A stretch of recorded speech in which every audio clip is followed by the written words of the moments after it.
नमस्कार, पहाड़ प्राइम देख रहे हैं आप। मैं हूं आपके साथ जयप्रकाश तोमर। कल हिमाचल हाई कोर्ट ने एक युवा अधिकारी की पीठ थपथपाई। कारण क्या था कि जितनी उस युवा अधिकारी की उम्र नहीं है, उससे ज़्यादा पुराना मामला एक उन्होंने सुलझाया है। इस वक्त हम तहसीलदार ऋषभ शर्मा के साथ मौजूद है और उनसे ही समझेंगे क्या पूरा मामला था। आखिर हिमाचल हाई कोर्ट कई दफ़ा आपने पहले भी देखा होगा, जब किसी अधिकारी को फटकार लगाई जाती है, सरकार तक को नहीं बख्शा जाता है, तो वो खबरें भी धड़ल्ले से वायरल की जाती है, बताई जाती है। लेकिन सकारात्मक चीज़ें दिखाना बहुत ज़रूरी हो जाता है जिससे हौसला अफजाई हो। और ऋषभ शर्मा इस वक्त हमारे साथ है। ऋषभ भाई, सबसे पहले तो आपका स्वागत है, क्योंकि पहाड़ प्राइम पर मुझे लगता है पहली बार आप आज हैं। बहुत बहुत धन्यवाद जेपी जी, और आज आपने मुझे ये मौका दिया और इसके लिए मैं आपका बहुत बहुत धन्यवाद करता हूँ। दूसरा, हम ये समझने की कोशिश करेंगे ऋषभ जी की जो है पूरा मामला क्या था। 40 साल कम नहीं होते हैं, मैंने जैसे बताया कि इतनी उम्र नहीं होगी हमारी और मेरी और आपकी भी। तो क्या मामला था, कौन सी पंचायत का ही था?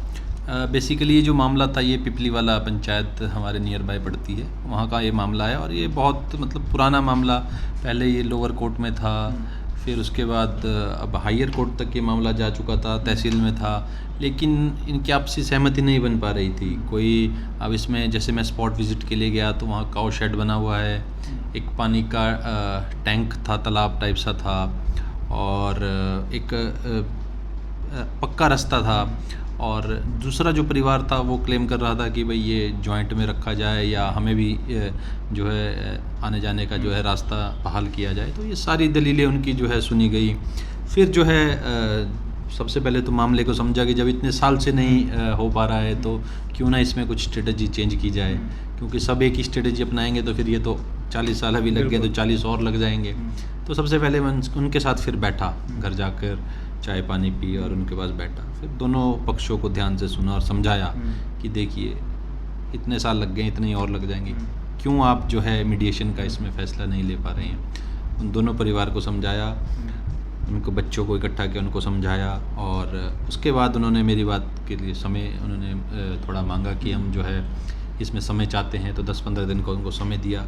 फिर शायद वो जो है उन्होंने आपसी सहमति से इसको जो है एग्री किया। फिर हमने जो है उनकी पार्टीशन का जो केस था वो जो है कानून को जो हमारे गुलाब जी हैं और जो वहाँ के कंसर्न पटवारी, हम सब ने मिलकर जो है इस केस को सिरे चढ़ाया। कब हाई कोर्ट की तरफ से ये कहा गया आपको, कितने समय पहले की बात है? लगभग 1-1.5 महीने पहले की बात है। कोई समय सीमा उसमें बताई गई थी? नहीं, समय सीमा कोई नहीं थी, समय सीमा कोई नहीं थी उसमें। तो जैसे नेक्स्ट डेट ऑफ हियरिंग से पहले जो है हमें करना होता है, तो हमने उसमें एक हियरिंग में हमने टाइम ले लिया था और अगली हियरिंग से पहले हमने जो है उसको फाइनल करके, क्योंकि उसमें कुछ ऐसा भी था कि किसी व्यक्ति ने अपनी जो है ज़मीन जितनी उसकी थी उससे ज़्यादा वो बेच चुका था।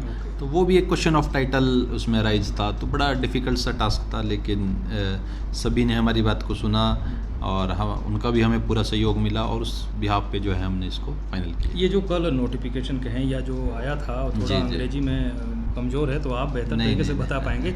क्या उसमें कहा गया था ACR रिपोर्ट, शायद जो एनुअल रिपोर्ट होती है, एनुअल कॉन्फिडेंशियल रिपोर्ट होती है, उसमें जो DC महोदय को कहा गया है कि उसमें बताएं। हाँ, उसमें जो हर साल की जो हमारी एनुअल कॉन्फिडेंशियल रिपोर्ट होती है, जो ACR कहा जाता है शॉर्ट फॉर्म में, उसमें जो है ये जो हमारी CMPOs नंबर था 71/2021, इसमें माननीय उच्च न्यायालय द्वारा जो है उसमें टिप्पणी की गई कि इनकी ACR में जो है इसको दर्ज किया जाए। ओके, क्योंकि मामले में आपने अभी कहा कि मैं गया, समझाया, एक इंसानियत के नाते भी आपने समझाया।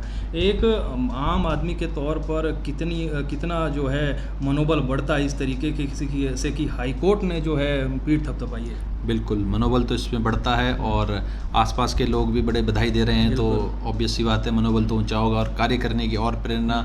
तो सीखने का दौर है, हम सीख रहे हैं, जैसे जैसे जो नए आइडियाज़ हैं उसको हम इम्प्लीमेंट कर रहे हैं। तो जहाँ से जो सीखने को मिलता है, चाहे वो बड़ा है चाहे छोटा है, हम सीख रहे हैं और उसको इम्प्लीमेंट भी कर रहे हैं। बिल्कुल, और वाकई में क्योंकि हाई कोर्ट ने कहा है, बाकायदा कोई सरकार या नेता या किसी मंत्री की तरफ से नहीं कहा गया है।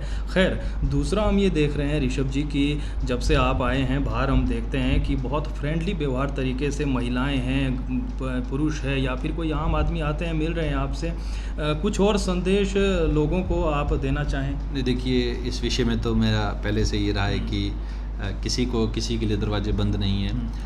कई लोग मेरे पास आए कि आपके ऑफिस में भीड़ बड़ी लगी रहती है, लोग आपसे मिलते हैं जी, आपके पास टाइम ही नहीं होता है। तो उनको मैंने कहा कि देखिए ये पब्लिक ऑफिस है, पब्लिक का ही ऑफिस है, हम भी आज पब्लिक की वजह से यहाँ बैठे हैं, इनके उससे ही हमारी सैलरी निकल रही है, तो ये इनका ऑफिस है। अगर ये नहीं आएंगे तो फिर इस ऑफिस में आएगा कौन?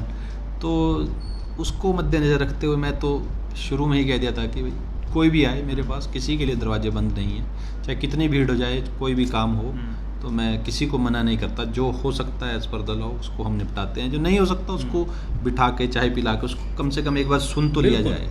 ये नहीं है कि उसको डायरेक्ट उसको बाहर से बाहर ही भेज दिया, उसको समझा सकते हैं कि ये कानून में इस तरह से ये प्रोविज़न है, इसलिए ये कार्य नहीं हो सकता है। तो इन्हीं सब चीज़ों को जो है ध्यान में रखते हुए मैं पब्लिक के साथ जो मेरा लगाव है काफ़ी है। बहुत शुक्रिया ऋषभ जी, आपने थैंक बात यू, की। थैंक और यू, थैंक यू। खैर तो जो है मकसद हमारा बताने का ये था कि पत्रकारिता के सिद्धांतों को भी जब हम देखते हैं तो जो है जहाँ अच्छा काम हो रहा है उसको दिखाना भी हमारा जो है फ़र्ज़ बनता है, जहाँ पर कुछ गलत तरीके से हो रहा है वो दिखाना भी हमारा फ़र्ज़ बनता है। फ़िलहाल के लिए इतना ही। पहाड़ प्राइम पर लगातार आपको पहाड़ की बात, पहाड़ की खबरें हम दिखाते रहेंगे। फ़िलहाल के लिए इतना ही। नमस्कार।